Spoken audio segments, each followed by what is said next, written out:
All right, Dad, everybody in my comment section is flaming me. They say that you started mine and Matt's business for us, basically. We didn't move out of the house at a young age, and we never owned vehicles as kids. What did our teenage years look like? I don't remember when you guys moved out, to be honest with you. Well, when did you start charging us rent? It was around that time.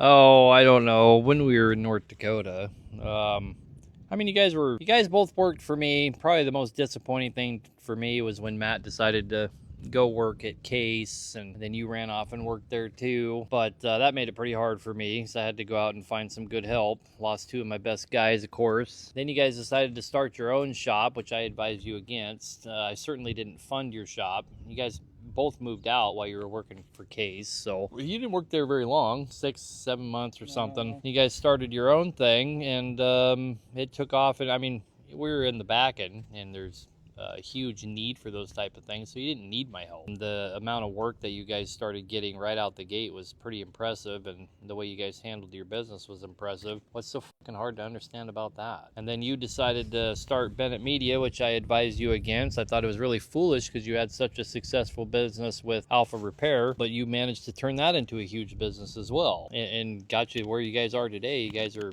multi-million-dollar company and huger than shit, and I didn't help you out with any of that. But you know, there is something to be said for coming from an atmosphere that you guys came from. You know, people, if people are telling you that, there's a lot to that, right? There's a lot to, people are construing it as coming from wealth, and you're saying, no, I didn't come from wealth because my daddy didn't give me anything. In that aspect, you're correct, but there's a lot to be said for coming from a family, coming from a lifestyle where you saw that, you were exposed to it, and you never had this idea that you could fail, right? So that's the part that you're discrediting there.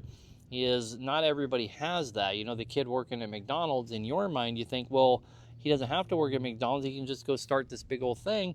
And even though technically it's true and you're a living example of that, coming from an atmosphere, coming from this different atmosphere makes a huge difference. And you're discounting that. You're not giving as much credit where it's due. I'm not saying I deserve the credit because I did it for you, but your atmosphere built who you are, whether you want to admit it or not.